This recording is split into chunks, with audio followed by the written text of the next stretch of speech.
इंदिरा गांधी सरकार ने द्वीप श्रीलंका को सौंपा, आरटीआई में हुआ खुलासा। तमिलनाडु बीजेपी अध्यक्ष के अन्नामलाई ने किया आरटीआई आवेदन। आरटीआई जवाब के मुताबिक 1974 में भारत ने छोड़ा द्वीप से अपना दावा। आइए जानते हैं विस्तार से इस रिपोर्ट में। तमिलनाडु में लोकसभा चुनाव से ठीक पहले कच्चाथीवु द्वीप का मुद्दा एक बार फिर से चर्चा में है।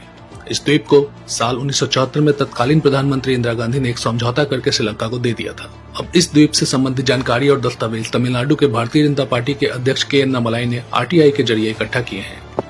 जवाब में मिले दस्तावेज से पता चलता है कि कच्चाथीवु द्वीप तत्कालीन सरकार ने श्रीलंका को सौंप दिया था। डॉक्यूमेंट्स के मुताबिक यह द्वीप भारतीय तट से करीब 20 किलोमीटर की दूरी पर स्थित है। इसका आकार 1.9 वर्ग किलोमीटर है। रिपोर्ट्स के मुताबिक भारत की आजादी के बाद से श्रीलंका, जो उस समय सिलोन था, लगातार इस द्वीप पर अपना दावा ठोक रहा था।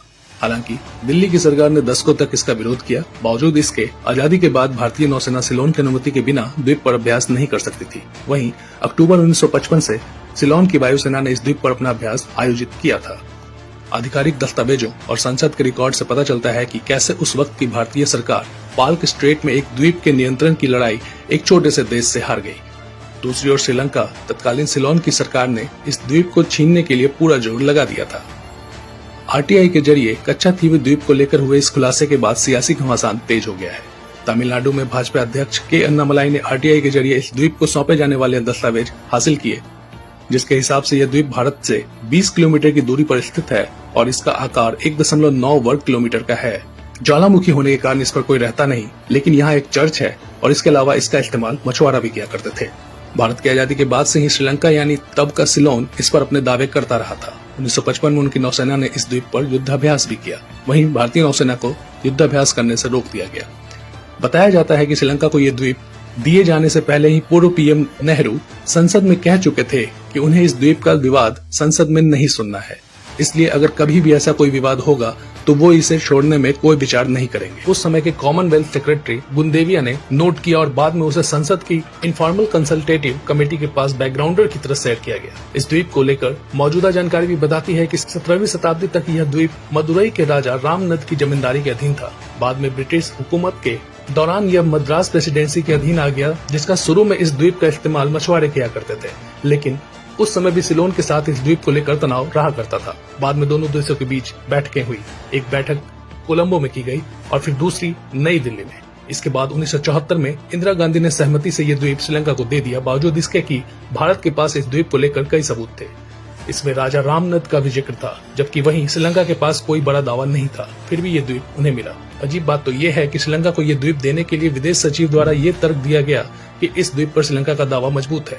आरटीआई के मुताबिक ऐसा दिखाया गया कि ये द्वीप जफनापट्टनम का हिस्सा था। वहीं भारत की सर्वे टीम स्वीकार करती है कि उन्होंने यह नहीं बताया था कि रामनद के राजा के पास इसका ओरिजिनल टाइटल था। जब बाद में ये द्वीप श्रीलंका को सौंप दिया गया तो इसके साथ कुछ समझौते भी हुए।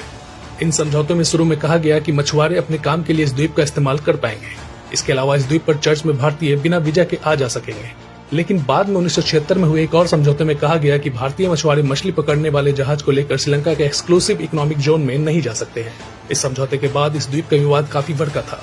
तत्कालीन मुख्यमंत्री करुणानिधि ने इसका खूब विरोध किया था। 1991 में तो तमिलनाडु की विधानसभा में इस द्वीप को भारत में मिलाने का प्रस्ताव भी पास किया गया। 2008 में जयललिता ने सर्वोच्च न्यायालय में सवाल उठाया था कि बिना संविधान संशोधन के भारत सरकार ने अपने द्वीप को किसी और देश को कैसे सौंप दिया। 2011 में उन्होंने इसे लेकर विधानसभा में एक प्रस्ताव भी पारित करवाया, मगर अटॉर्नी जनरल मुकुल रोहतगी ने 2014 में कहा कि यह द्वीप श्रीलंका को दे दिया गया है और इसे अगर लेना है तो युद्ध लड़ने के अलावा दूसरा कोई चारा नहीं है।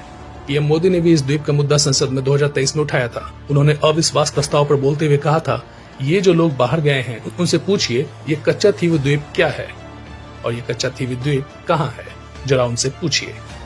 इतनी बड़ी बड़ी बातें करके देश को गुमराह करने का ये प्रयास तो कर रहे हैं और ये डीएमके वाले, उनकी सरकार, उनके मुख्यमंत्री मुझे आज भी चिट्ठी लिखते हैं कि मोदी जी कच्चाथीवु द्वीप को वापस लाइए। ये कच्चाथीवु है क्या? किसने किया? तमिलनाडु से आगे और श्रीलंका से पहले एक टापू किसने किसी दूसरे देश को सौंप दिया था? कब दिया था? क्या वह माँ भारती का अंग नहीं था? इसको भी आपने तोड़ा। और कौन था उस समय? श्रीमती इंदिरा गांधी के नेतृत्व में हुआ था। ये कांग्रेस का इतिहास माँ भारती को छिन्न भिन्न करना रहा है। इनके वाले, उनकी सरकार, उनके मुख्यमंत्री मुझे चिट्ठी लिखते हैं, अभी भी लिखते हैं और कहते हैं मोदी जी कच्चाथीवु वापस ले आइए। एक कच्छतीवु है क्या? किसने किया? तमिलनाडु से आगे श्रीलंका के पहले एक टापू किसने किसी दूसरे देश को दे दिया था? कब दिया था? कहां गई थी? क्या ये भारत माता नहीं थी वहां? क्या वो मां भारती का अंग नहीं था? और इसको भी आपने तोड़ा। और कौन था उस समय? श्रीमती इंदिरा गांधी के नेतृत्व में हुआ था।